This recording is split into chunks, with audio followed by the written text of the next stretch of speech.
We're in the midst of the FIFA Men's Club World Cup, an international competition between soccer club teams hosted this year in the United States.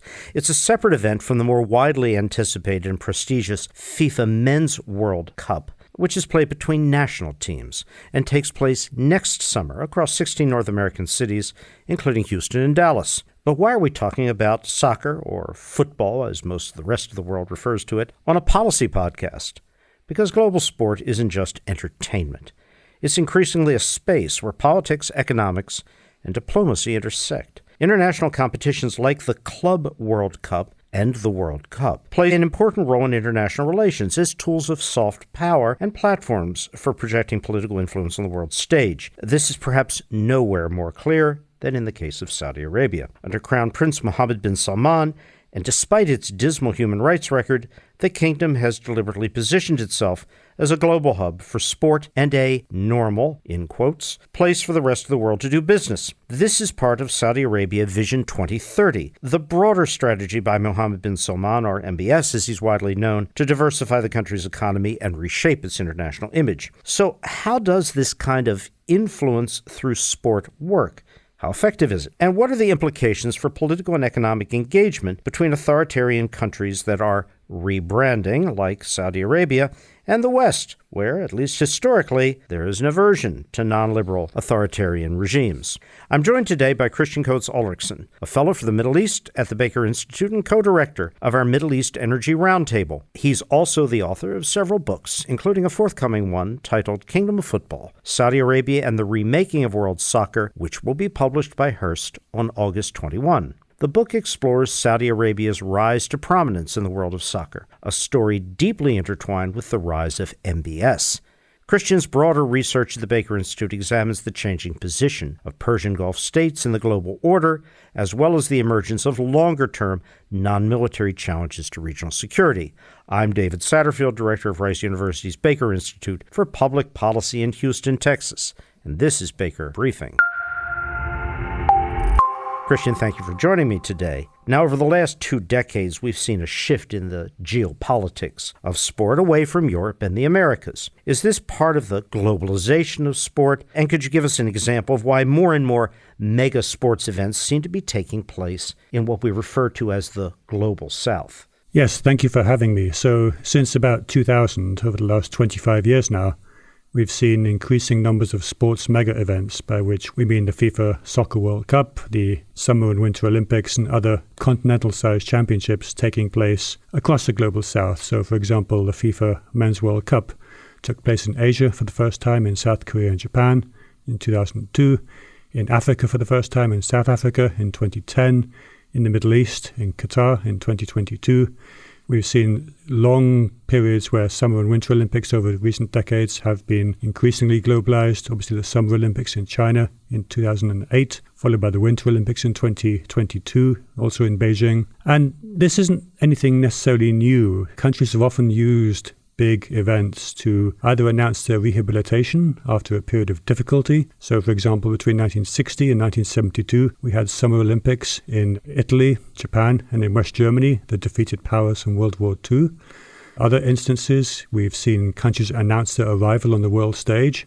An example would be the 1988 Summer Olympics in South Korea, and then, of course, in 2008. And so this is something that has been happening for some time, but definitely the incidence has really taken off over the last 20 years. We talk about the BRICS countries, Brazil, Russia, India, China, and South Africa. And between 2008 and 2022, each of those BRICS countries hosted mega events. Brazil hosted the 2014 World Cup, the 2016 Summer Olympics. Russia had the 2018 Men's World Cup. India, slightly smaller in scale, had the Commonwealth Games in 2014. China, of course, had the 2008 and 22 Summer and Winter Olympics, the only state to have this Winter and Summer Games in the same city, and South Africa in 2010. So we are seeing, in a way, the globalization of sport beyond the traditional powerhouses of having events in Europe and North and South America. And turning to the Arabian Peninsula, the topic of Gulf investment in sports, soccer, golf most notably, has gotten great coverage in the last few years. What kind of investments are we seeing? From whom? Why does it all matter? So we began to see major investments from Gulf states in the early 2000s, and that was initially some of the Gulf airlines, Emirates and Qatar Airways and Etihad, which were still very young airlines at that time, and they began to use soccer sponsorships as really marketing and announcing their arrival to a worldwide audience, and using that mass appeal of sport to really portray themselves on the world stage, the fact that games are televised all around the world. So from the early 2000s, we had soccer sponsorships in the UK and England. Now we have stadiums named after Etihad in Manchester and Emirates, where Arsenal play in London. So almost going to the Emirates, going to the Etihad has become part of kind of English football culture now. We then had a step up in 2008 when Sheikh Mansour bin Zayed Al Nahyan, the brother of the president of the UAE, bought Manchester City Football Club in England. 2010, the Qatar Sports Investment, a vehicle of the Qatar Investment Authority, bought Paris Saint-Germain in France. Both teams have been catapulted to global success over the past 15 years, have each won multiple league titles and a Champions League as well. We then had, of course, Qatar winning the rights to the World Cup in 2010 for the 2022 edition. So there was a sense that the Gulf was becoming involved as a host, a sponsor, as an investor. And then most recently, Newcastle United in England were taken over by a consortium led by the Public Investment Fund of Saudi Arabia in 2021, and again has had great success ever since. So a much more visible rise of the Gulf states as an emerging center of geopolitical power in sport. And of course, there's F1 racing, which has long been a signature in many of the Gulf states in terms of attention globally. Now, explanations for these investments often refer to something called sport washing. What is sports washing? How does your work, that of other scholars, show that the picture is a complex one here? And why do investors close to state authorities in the Gulf choose to make these very significant investments in sports? So sports washing as a label first appeared around 2015 in connection with the European Games in Azerbaijan in Baku. But I think it was effectively taken an interest in because of the 2008 Manchester City, 2010 Paris Saint-Germain, and then the World Cup in Qatar. People began to sense that something was going on, that these authoritarian regimes that hadn't been known before to have an interest in sport were suddenly heavily involved. So the allegation of sports washing is that regimes use sport to try and polish their image, to try and change the subject of conversation. And to some extent, that is there. Obviously, we're talking about Saudi Arabia now in the context of sport, not in the context of human rights issues or the killing of Jamal Khashoggi or the war in Yemen. We're talking about their rise as a major investor in soccer or in golf with Live Golf or in Formula One. So to some extent, it works by changing the subject. But I think it's about much more than just simply regimes trying to polish their image. There are sound economic and political objectives at play. Sports washing as a term doesn't capture a lot of the nuance about who the audience is, about why regimes engage in what they do. The fact that a lot of Western regimes as well engage in what you might call sports washing. For example, the 2006 World Cup in Germany was an incredible success for the reimagination of Germany as a proud country post-World War II that's kind of left its past behind. So critics of sports washing have made the point that it's often applied to non-Western states, autocratic states. Mohammad bin Salman himself was asked about sports washing in an interview he gave in September 2023 on Fox News. It was his first major English language interview. And he said, well, if that helps me increase my GDP by 1%, then I'm going to do it. And in the Saudi case especially, the engagement in sport is intrinsically linked to the engagement in tourism, in some of the giga projects that they're trying to build. Exactly. And Kristian, this is a point I want to dig down on with you.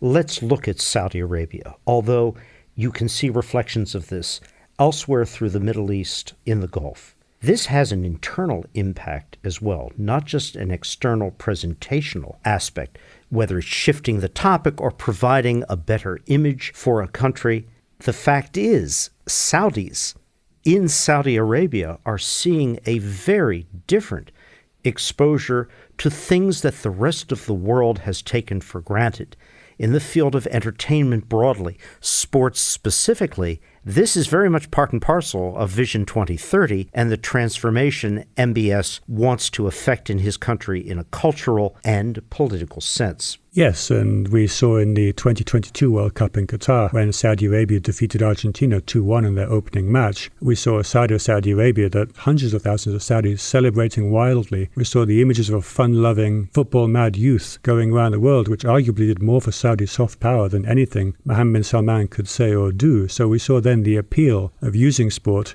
When Vision 2030 was unveiled in 2016, there wasn't really much mention of sport at all. So it's to the Vision's credit that over time, as new opportunities have opened up, they've been able to adapt and to really try and evolve in terms of what they focus on.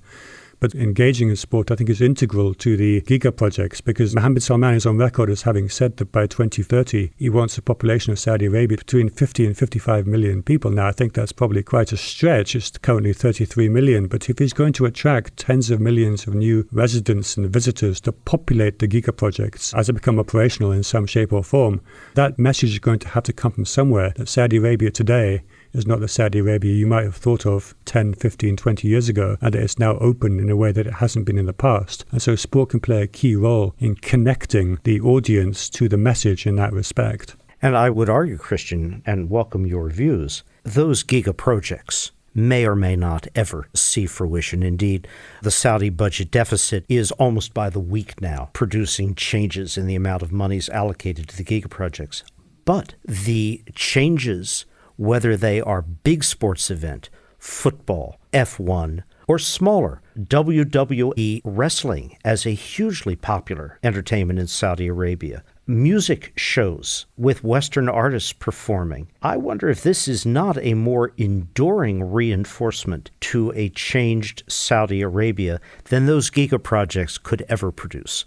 Yes, I think that's right. And I think the tension in some of the Vision 2030 plans so that the Giga projects are mainly aimed to an external audience of investors or potential residents and visitors, whereas it's going to be the internal issues that Mohammed bin Salman will effectively be judged on. Can he change the opportunities for young Saudis as they enter the labor market? Can he make young Saudis feel connected in a rapidly changing world? And so far, I think it's the internal dimensions, using tourism, for example, to develop huge amounts of new jobs as part of economic diversification. Those are the issues that are going to resonate for young Saudis, especially as we get closer to 2030, just because MBS has put so much emphasis on 2030 that if we get to that year and nothing significantly has changed, it might be problematic for him. Now, I do think the World Cup that we're going to have in Saudi Arabia in 2034 is quite useful because it buys another 4 years. It kind of extends the time horizon for Saudi Arabia now for 2030 to 2034. As you said, some of the Giga projects are behind schedule. They're being downsized. Maybe a more realistic approach to what is possible, but pushing them out to 2034 now buys an extra 4 years to at least complete some of the projects in some shape or form. Kristian, we've seen very significant investments in football teams produce sometimes spectacular results, Saint-Germain, but it's also produced failures. How have the Saudis done? How has their money into teams produced scores and standings? Well, the Saudi investment into the domestic soccer league in 2023 was enormous. In 2023, you had almost every major soccer star at some point either moving to Saudi Arabia or being linked to a move. Cristiano Ronaldo, one of the most famous players in the world, moved to Al Nassr at the end of 2022. It's his move that was like the big bang that kind of opened the way for others to follow. Lionel Messi was linked to a move in Saudi Arabia. He obviously then moved to Inter Miami in the US, but many others followed. Now, what has been interesting after 2 years is that we see some failures. Some of the stars left quite soon after. Attendances at the stadiums were still quite small, so they kind of proved maybe harder to translate rhetoric into reality. But we've certainly seen Saudi club teams winning the Asian Champions League this year, for example, performing very well. Having said that, ironically, because they've brought in so many big-name foreign players, the Saudi national team has actually performed very poorly because Saudis are finding it difficult to get into their own teams. But again, that's a level of the amount of resources that the Public Investment Fund, which now owns 75% ownership of the 4 biggest teams in Saudi Arabia, that they're committing huge amounts of resources into this project. And so if Saudis were to be cut out on a sporting sense from some of this, that would be, I think, a missed opportunity if that continues. Kristian, let's talk about LIV golf. And my question is a very pointed one.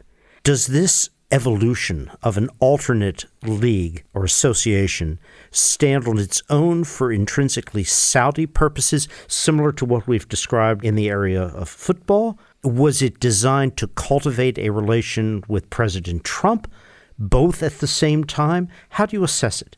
Well, Live Golf is being pushed by Yasser Al-Rumayyan, who is the governor of the Public Investment Fund and is an absolute golf obsessive. Golf is his passion. So I think that was part of it. Live also is a step up from buying one team in the Premier League or hosting one race in the Formula One calendar. It's actually trying to upend the ecosystem and create a rival championship to the PGA Tour.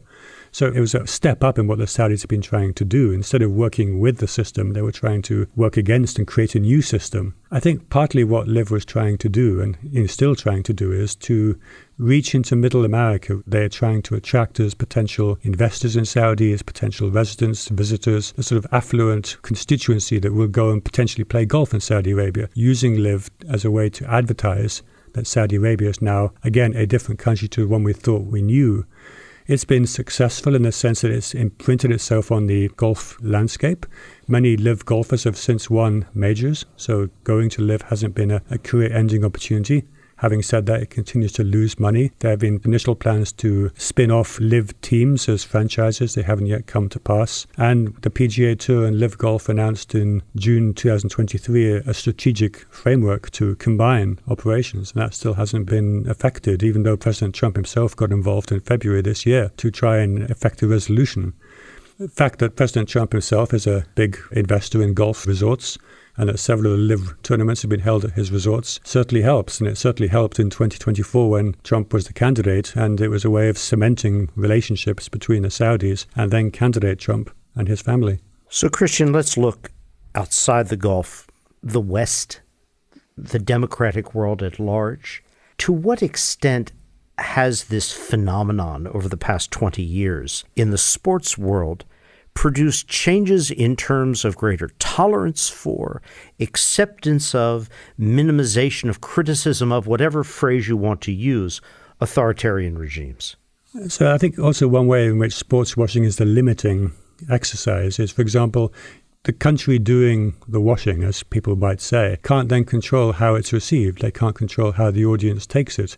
And we saw that very clearly with the World Cup in Qatar in 2022, where I would imagine that probably most people in the West who aren't policy experts would never have heard of the kafala system, would never have heard of Qatari labor issues, were it not for the World Cup. The World Cup led to a 12-year period where Qatar was in the spotlight, and mostly for negative reasons. So to the extent... Treatment of laborers primarily. Exactly, yes. In LGBTQ plus communities and other marginalized communities as well. So there were 12 years of negative headlines, which arguably has done more to damage the Qatari brand or reputation overseas than to improve it. So I think it'll be interesting to see whether that is the same in Saudi Arabia. Now, you could argue perhaps that the Saudis aren't too concerned by their human rights record. They don't really necessarily mind what the rest of the world thinks. They want to be judged on their own terms, not on what the rest of the world feels. But certainly the Qatari experience was that you can control what you give to the world, but you can't control how they receive it. And is there any organized or structural opposition to, critique of sports washing? There are European fan-based entities, organizations that are trying to put pressure on European leagues and clubs to not engage or to disengage. There was a campaign to boycott the World Cup in Qatar, which didn't go very far. So, for example, in Norway, the Norwegian Soccer Federation voted against plans for a boycott. They felt it was better to engage. So I think there were scattered groups among fan elements who perhaps don't want to see events taking place in the Middle East or elsewhere around the world for whatever reason that they see. And I think with the Saudi case, it will be interesting to see how that develops, just because the center of gravity has moved so sharply now towards the Gulf in terms of big sporting events. And I think that will continue and potentially have a 2036 Olympic Games in the Gulf. If the Saudis decide to bid, that will be the next step. Fascinating topic, Kristian, and one which is by no means static. As you pointed out, there are events coming of quite global proportion. We'll see how this all moves in terms of affecting internal changes domestic changes in Gulf states and others with authoritarian regimes, and to what extent this is successful in external projection of different images. And before we leave the topic of sports washing or not, a call out to Liverpool for its victory in the Premier League. If Chelsea can't win, better it be Liverpool. Thank you. Baker Briefing is brought to you by the Baker Institute for Public Policy, which provides meaningful, nonpartisan policy analysis on the most critical challenges facing the United States, Texas, and the world. This episode was produced by Karina Zamel with support from Grace and Beaubien. AV production was led by Kevin Young. Be sure to visit us at bakerinstitute.org to learn more. Thank you for listening.